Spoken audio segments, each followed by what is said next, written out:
On a frigid November morning in 2018, the air in the quiet suburban streets of Northgate was sharp enough to sting the lungs. The world was painted in shades of grey and brittle brown, a landscape holding its breath for the first true snow of the season. At 7:13 a.m, a call was placed to the Northgate Police Department. The voice on the other end belonged to Carol Davis, a woman whose controlled tone was frayed by a thread of panic she could no longer conceal. Her daughter, Auntie, was gone. Two officers arrived at the modest two-story home 10 minutes later. They found Carol and her husband, Robert, standing in their daughter's bedroom, a space that seemed to hum with a profound and unsettling silence. The room was immaculate.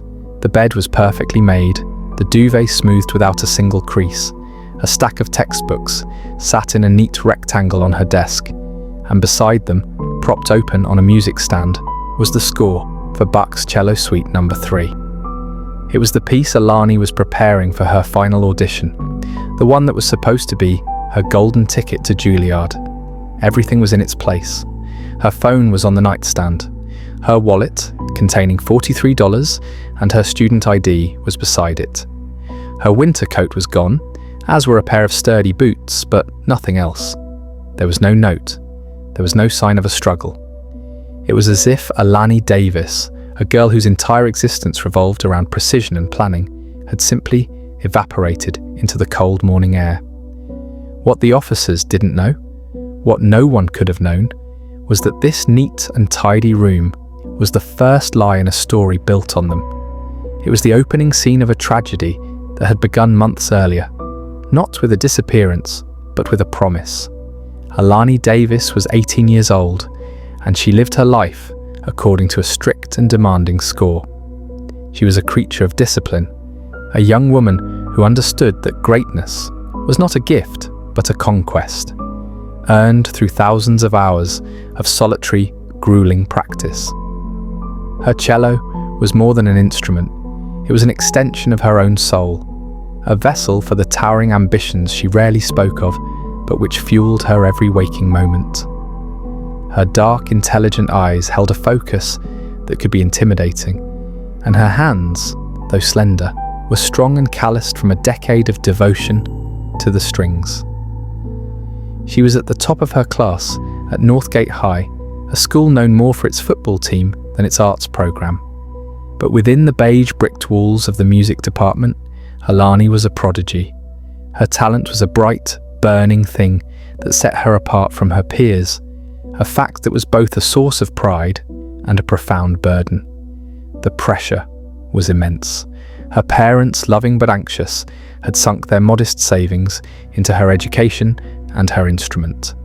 They saw her talent not just as a passion, but as a lifeline, a way out of the quiet struggles that defined their lives. Auntie carried a weight, far heavier than the expectations of her family. She was the keeper of a terrible secret, a rot that festered beneath the surface of their respectable, middle-class existence. Years ago, her father, Robert, had been implicated in a financial fraud scheme at his accounting firm. He had avoided prosecution by a narrow margin, saved by a lack of direct evidence and the testimony of a colleague who took the fall. But the shadow of it lingered. The threat of discovery was a constant, low-grade hum of terror in Auntie's life.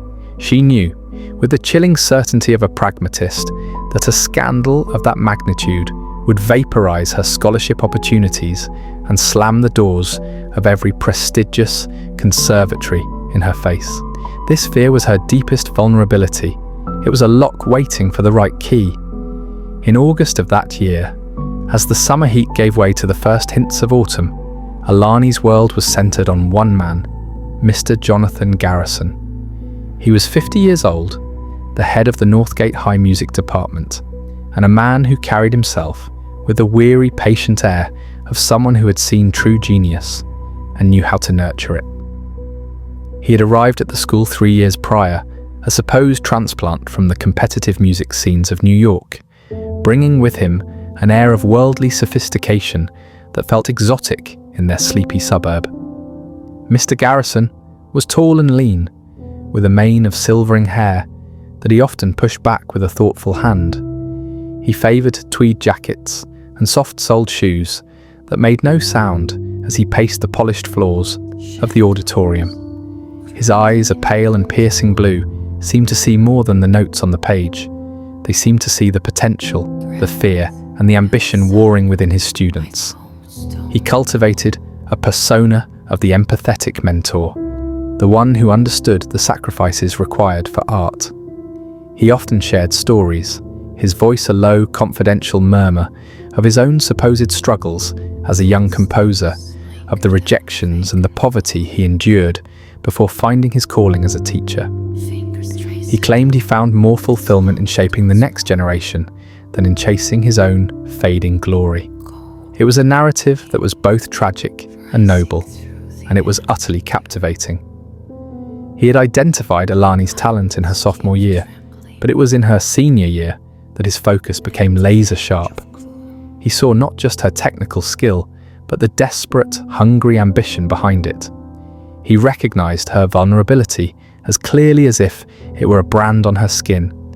His grooming began not with a grand gesture, but with 1,000 tiny calculated acts of validation. It started in the classroom. He would single her out for praise, stopping the entire orchestra to comment on the emotional depth of her phrasing.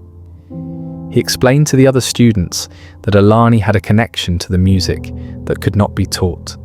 She was, he said with a knowing smile, an old soul.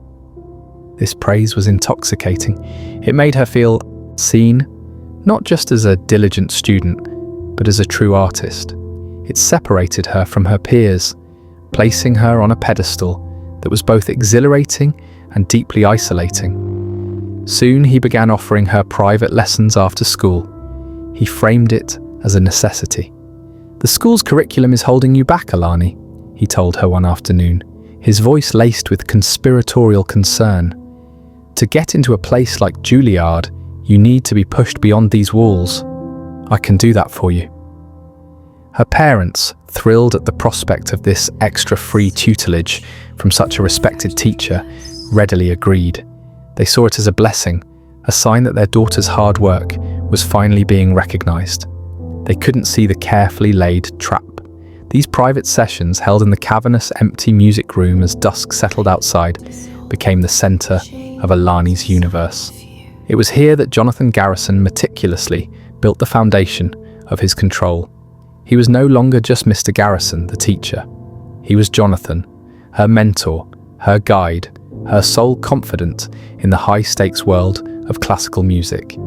He listened to her fears about the auditions, about the pressure, about the crushing weight of her family's expectations. He met every confession with a warm, understanding nod. He told her stories of his life in the city, painting a vivid picture of the world that awaited her, a world of passionate artists, of intellectual debates in late-night cafes, of music that mattered. He made her feel as though she was already a part of that world, and he was simply her ambassador. He shared his personal sheet music with her, rare editions he claimed were priceless, telling her, "Only you would understand the soul of this piece." He was creating a secret world, populated by only the two of them, where the mundane rules of high school did not apply. The physical boundary was crossed so subtly that Alani barely registered it as a transgression. It began with a hand on her shoulder, a gesture of encouragement that lingered just a moment too long. Then it was a hand on her arm as he guided her bow, his proximity sending a confusing jolt through her. One evening, after she played a particularly difficult passage with breathtaking skill, he stood before her, his blue eyes shining with what she mistook for artistic admiration. He told her her performance was transcendent. Then he leaned in and kissed her. It was not a passionate kiss, but a soft, almost paternal one. It was gentle, proprietary, and deeply, deeply wrong. A cold knot of confusion tightened in Alani's stomach, but he pulled back with a sad smile, as if he couldn't help himself. He said that her talent was so profound, it moved him in ways he couldn't control. He immediately framed the moment as a shared secret, a bond between two artists that no one else could possibly understand. "This stays between us, of course," he whispered, his tone making it sound like a sacred vow rather than a coercive demand. "People would misunderstand. It could damage your future. Our work together is too important for that." He had weaponized her ambition against her.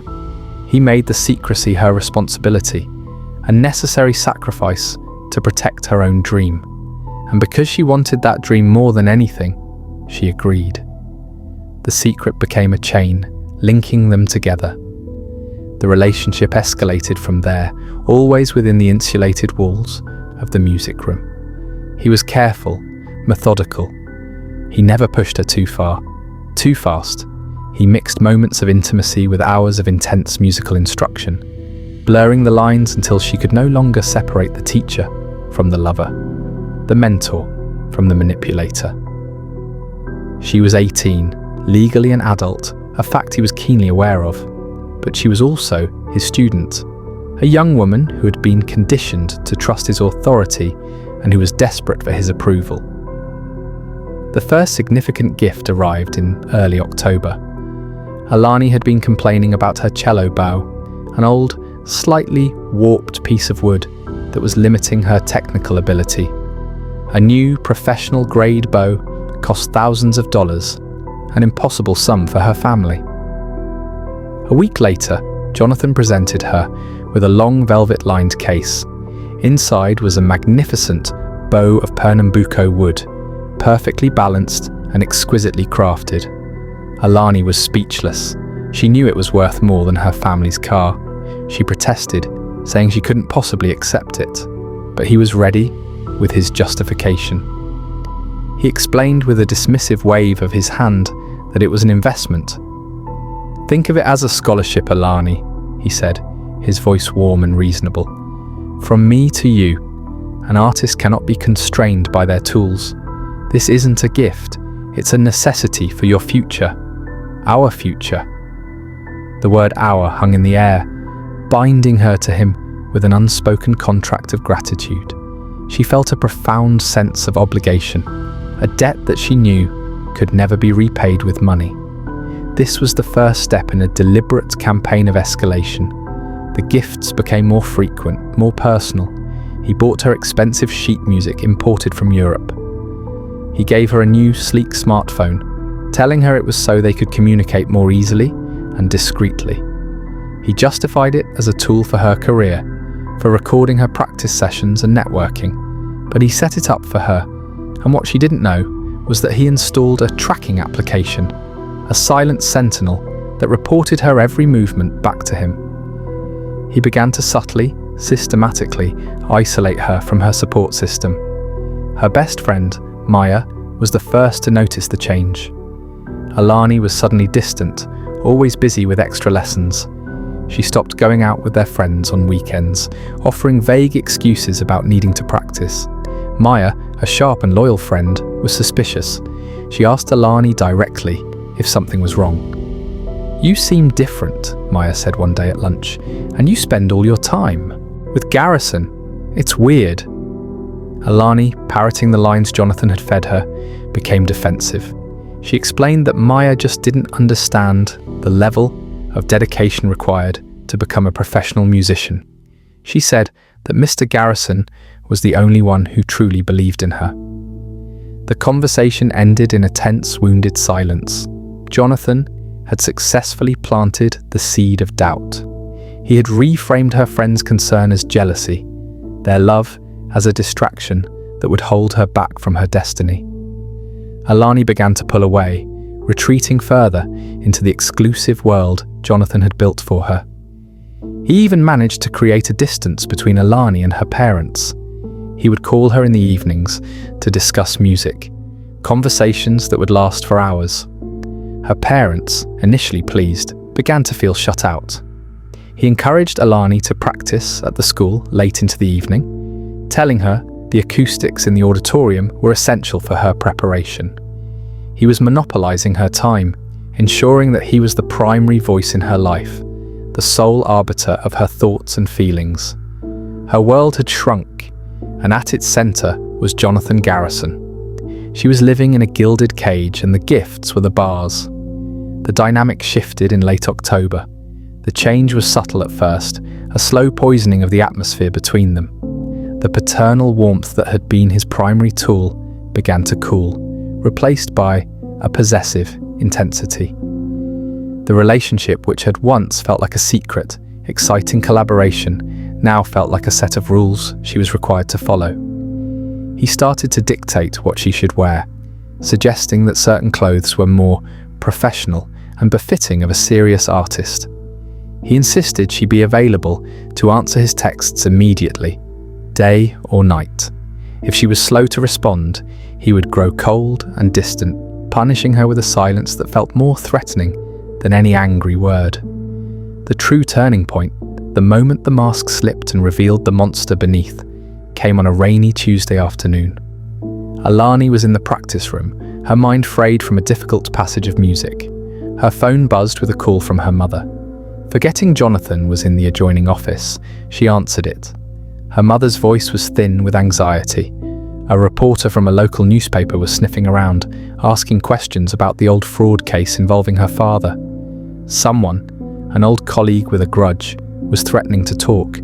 Panic seized Alani. It was her worst nightmare coming to life. She spoke in hushed, terrified tones, trying to soothe her mother while her own heart hammered against her ribs. She ended the call quickly, her hands trembling. When she turned, Jonathan was standing in the doorway, his expression unreadable. He had heard everything. He didn't feign sympathy. He didn't offer comfort. Instead, his eyes held a strange, calculating gleam. He walked over to her, his movements slow and deliberate. He said, "This is serious, Alani, very serious." He explained that a public scandal of this nature would be catastrophic for her Juilliard application. He told her that the admissions board would see her as a liability, that the story would follow her forever. Every word was a carefully chosen blow designed to heighten her terror, and then he delivered the masterstroke. He positioned himself not as a bystander, but as her savior. "We have to be extremely careful now," he said, his voice dropping to a conspiratorial whisper. "You can't trust anyone, not your friends, not even your parents, to handle this correctly. I have connections. I know people who can manage this sort of thing. But you have to listen to me. You have to do exactly as I say.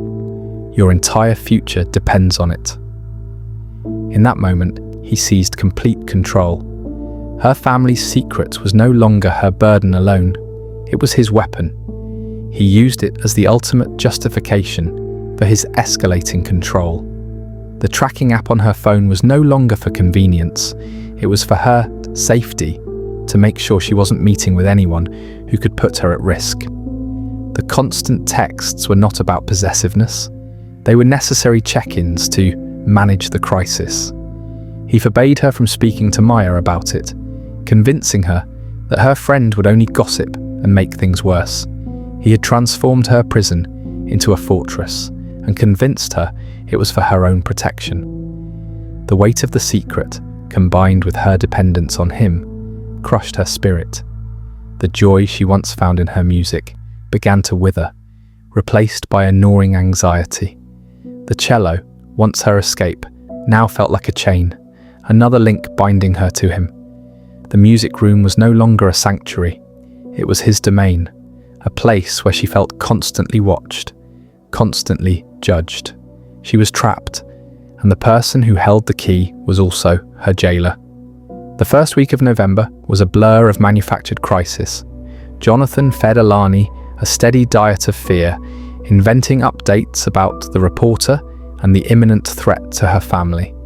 He used this fabricated emergency to demand more of her, insisting she spend nearly all of her free time with him at the school or, on a few occasions, at his secluded house on the edge of town, a place he claimed was more secure for them to strategize. His demands became more explicitly intimate, and her refusals grew weaker. He would remind her, with a chillingly gentle tone, of how much was at stake. He never had to raise his voice. All he had to do was mention the scandal, and she would comply. But the human spirit, even when cornered, has a powerful instinct for survival. A tiny sliver of doubt began to grow in Alani's mind. It started with inconsistencies in his stories. The name of the reporter he mentioned one day was different the next. He claimed to have spoken with a lawyer friend, but when she asked for details, he was evasively vague. The fear that had clouded her judgment began to recede just enough for a sliver of suspicion to shine through. The critical discovery happened on a Thursday, 3 days before she disappeared. She was at his house, ostensibly to work on a difficult section of the Bach suite. He had been called away by a sudden phone call, something about a problem with the school's heating system. He left in a hurry, leaving his laptop open on the dining room table. For the first few minutes, Alani sat dutifully with her cello, but a powerful, nagging curiosity took hold. Her own phone had been left at home for security reasons on his instruction. She felt a desperate need to connect with the outside world. With her heart pounding, she walked over to the laptop. She intended only to open a browser and check her emails, to feel a moment of normal life again.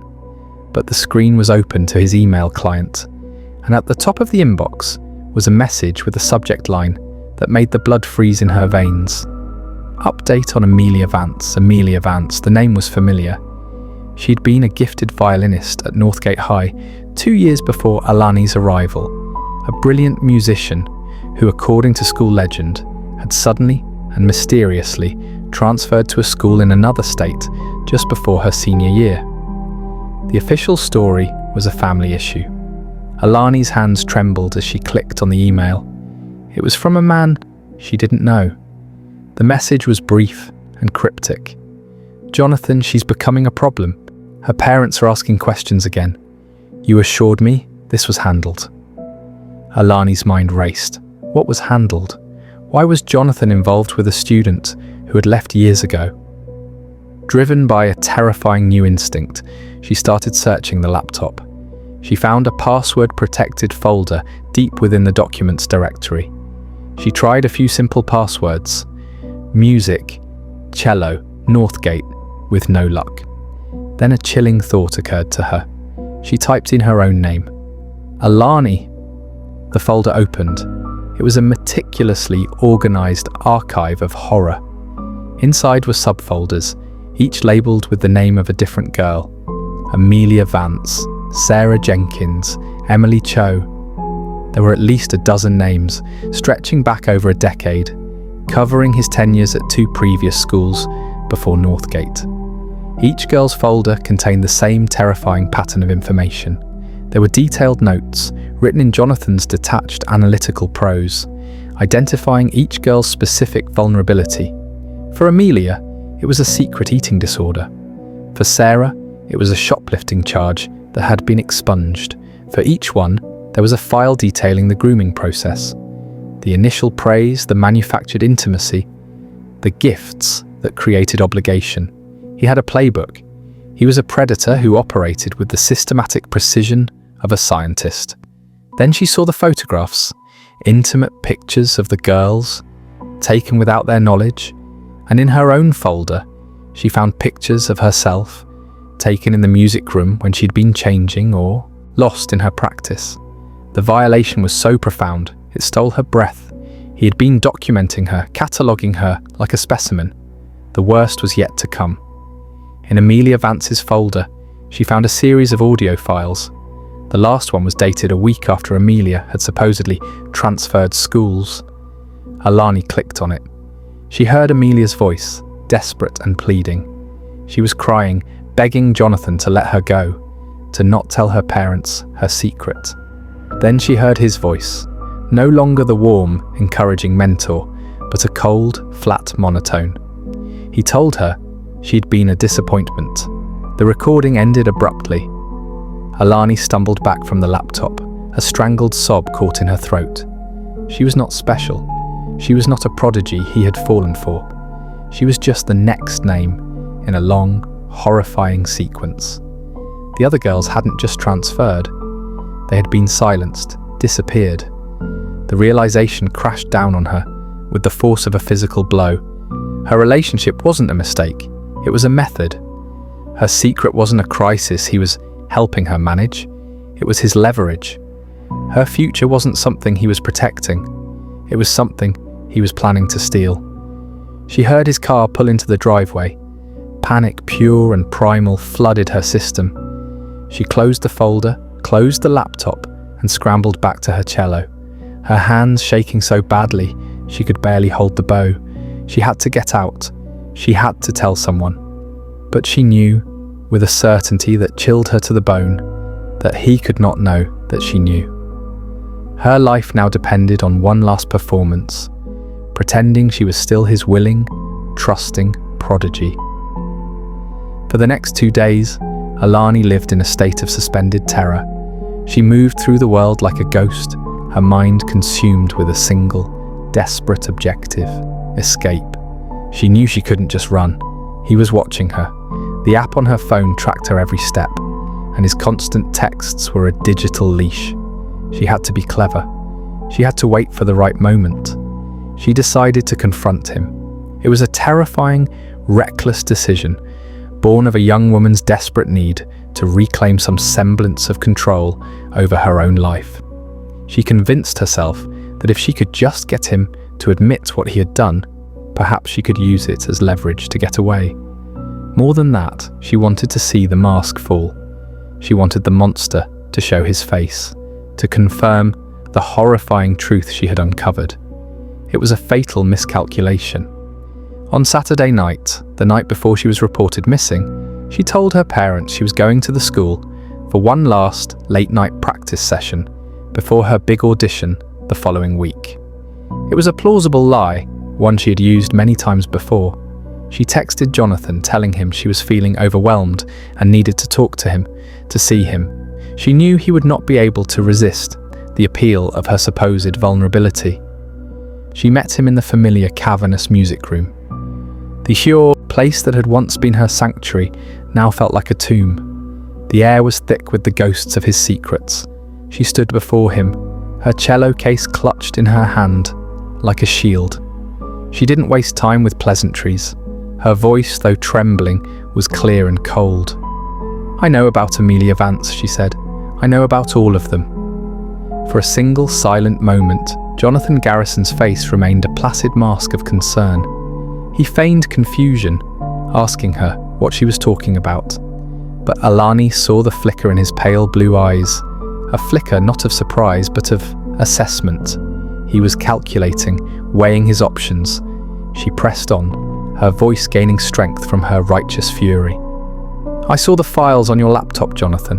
The pictures, the recordings. You're not a mentor, you're a monster."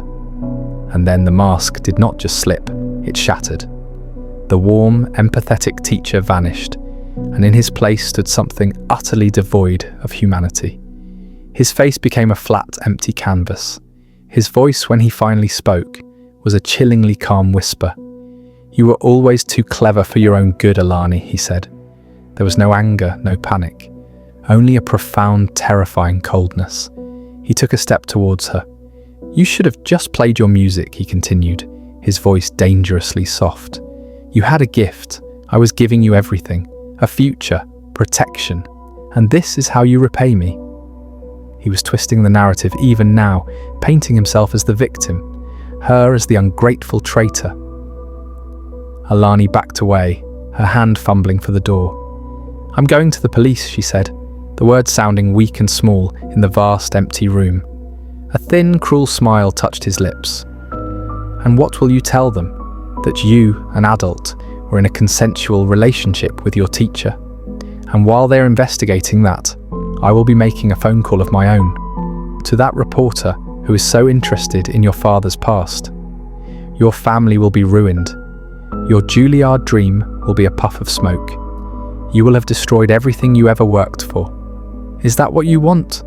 Tears of rage and terror streamed down her face. He had her trapped in a web of her own secrets and ambitions. He took another step, closing the distance between them. The situation was escalating beyond threats. She could see it in the deadness of his eyes. He could not allow her to walk out of that room. She knew too much. "We're going to go for a drive," he said, his tone leaving no room for argument. "We're going to go somewhere quiet and talk this through." He reached out and grabbed her arm, his grip like a band of steel. The strength in his hand was shocking. Alani tried to pull away, to scream, but he clamped his other hand over her mouth. The final terrifying confrontation was not a battle of wills. It was a brutal, physical, overpowering. He dragged her from the music room, out a side door, and into the darkness of the school parking lot. He forced her into his car. As the door slammed shut, plunging her into a suffocating darkness, Alani Davis knew that her life, as she knew it, was over. She was never seen alive again. Detective Isabella Rossi was assigned to the Alani Davis missing person case on Monday morning. Rossi was a 15-year veteran of the force, a woman with a sharp, analytical mind and an almost preternatural ability to sense when a story didn't add up. The official narrative being floated, a stressed-out prodigy who buckled under the pressure and ran away, felt wrong to her from the moment she stepped into Alani's pristine bedroom. Runaways were messy. They were impulsive. They left behind chaos, emotional debris. Alani's room was the opposite. It was a carefully curated stage. The open sheet music, the neatly stacked books. It felt like a message, but not one from Alani. Rossi's instincts told her the scene had been manipulated to support a false narrative. And then there was the cello. As Carol Davis explained through her tears, Alani would never, under any circumstances, have left her instrument behind. It was her voice, her future. Rossi began her investigation with the school. She interviewed Alani's friends and teachers, and one name kept coming up repeatedly: Mr. Jonathan Garrison. He was portrayed as the perfect mentor, the dedicated teacher who had invested countless hours in nurturing Alani's talent. Garrison himself was the picture of grave concern. He spoke to Rossi in his quiet office, his hands clasped, his voice heavy with sorrow. He explained that Alani had been under immense pressure and that he had worried about her emotional state. He was playing his part perfectly. But Rossi's conversation with Maya painted a very different picture. Maya, her eyes red-rimmed and full of anger, told the detective about the change in her friend, about Alani's growing isolation and her obsessive devotion to Garrison. She spoke of the unsettling possessiveness she'd witnessed. "He didn't mentor her," Maya said, her voice shaking with conviction. "He owned her." That was the spark Rossi needed. She began a deep dive into Jonathan Garrison's history.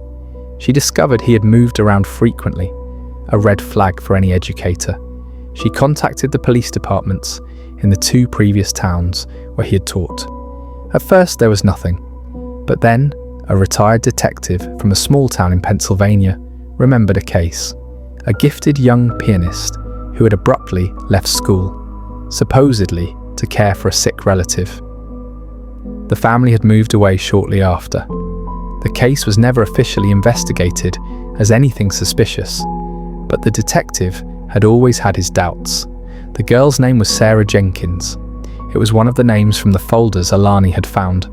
Armed with this, Rossi secured a warrant to search Jonathan Garrison's home and his school office. The search of his office yielded nothing. He was too careful for that. But at his house, while a forensics team combed through his laptop, Rossi found something else. Tucked away in a box in his basement was a collection of old hard drives. One of them contained a complete, unencrypted backup of his digital life. It was the arrogant mistake of a man who believed he was too clever to ever get caught. The contents of the drive were a prosecutor's dream and a detective's nightmare. There they were, the folders: Alani, Amelia, Sarah, a dozen girls, a dozen lives meticulously documented and destroyed.